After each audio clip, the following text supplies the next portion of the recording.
కమ్మగా ఇలా రసం చేసుకొని తింటే భలేగా అనిపిస్తుంది కదా. చాలా లైట్ వెయిట్గా కూడా ఉంటుంది. ఇంకా దాంతో అయితే ఆమ్లెట్ కానీ వేసుకున్నామంటే ఇంకా సూపర్.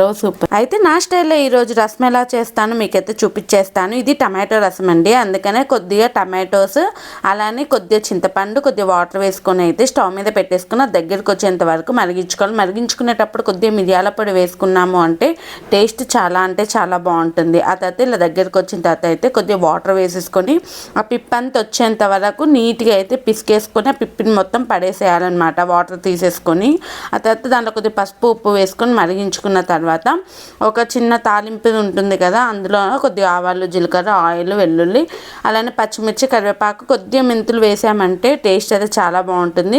ఎవరికైనా ఇష్టం ఉంటే ఇంగువ కూడా యాడ్ చేసుకోవచ్చు.